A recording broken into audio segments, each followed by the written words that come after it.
Get some more on all of this. Democratic Congressman Mike Quigley of Illinois is joining us. He's a member of the Intelligence Committee. Congressman, thanks for joining us.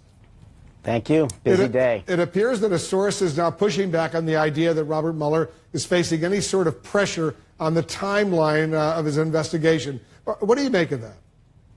Yeah, I think that the special counsel has felt pressure all along. I don't believe that there's no pressure. Obviously, we've seen the administration pressure beyond comprehension, the Justice Department, the FBI. I believe that Mr. Mueller absolutely believes he has a time pressure. Who knows what takes place after the midterms? We've heard many Republican congressional leaders suggest that, well, he shouldn't fire Mr. Sessions or anybody else until after the midterms. Hey, if it's the wrong thing to do, it's the wrong thing to do now or after the midterms. Let's remember, the Watergate investigation took at least 28 months from the day of the break-in to the time that the president left. This is a far more complicated investigation and, frankly, a far more important one. The Deputy Attorney General Rod Rosenstein has spoken out strongly defending the Mueller investigation, but he and the Attorney General Jeff Sessions might not necessarily be all that safe after the midterm elections in 19 days. Do you think Mueller needs to wrap up his work to get ahead of President Trump's possibly replacing the people who will decide what happens with Mueller's final report? I think that's exactly what Mr. Mueller feels. I think it's unfortunate. It's a great concern. I'd like to think he will have more time afterwards. I think some of this will depend on the outcome of the elections. This should be what the American public is considering when they go to the polling place. There's some real truth to the old adage that absolute power corrupts absolutely. Republicans have not shown the responsibility to investigate this White House and the Russian investigation thoroughly.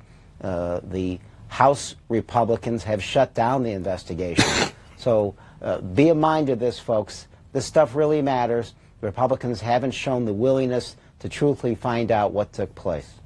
The former Vice President Joe Biden says he hopes Democrats don't try to impeach President Trump. But do you agree? I think he's absolutely right. I've told my colleagues all along, if we're telling the Republicans to let Mr. Mueller complete his investigation before we even consider such discussion, we should do the very same. Let this investigation complete its course. And that includes the House investigation opening up again, because it has different purposes, different stated purposes. And at that, when the report is done and we look at both and we see what the details are, then if it is appropriate, we'll talk about such things. But right now, let's let this investigation take its course. Let the American public find out what actually happened. Let's turn to the ongoing questions surrounding Jamal Khashoggi's disappearance and apparent murder. Secretary Pompeo says the Saudi investigation will be complete, thorough, and transparent. Why do you believe the Trump administration is relying on the Saudis rather than U.S. intelligence agencies?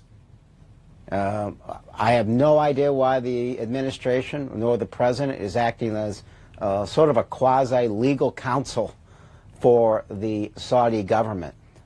Let's remember what we're talking about here. This is a crime scene. For Mr. Pompeo to suggest to the president, let's give them a few more days to investigate this, what he's really saying is, let's give them a few more days to clean up the crime scene. If anyone trusts the Saudis to investigate this murder that took place on their own property, they're deluding themselves. I think that the Senate Foreign Relations Committee invoking the Magnitsky Act is an appropriate decision at this point in time. Let there be a full-scale investigation, not by the Saudis and not even by the White House. This should be an international investigation, and Congress should play a role. And then we should determine the proper punishment, including sanctions. It's also appropriate to talk about the role in Yemen at this time, too. Congressman, I need you to stand by. I got to take a quick break, but I want to ask you about some other news that's developing, including new allegations that you are raising, along with other Democrats, that President Trump intervened inappropriately in the decision whether or not to move the FBI headquarters to protect one of his hotels here in Washington. We'll be right back.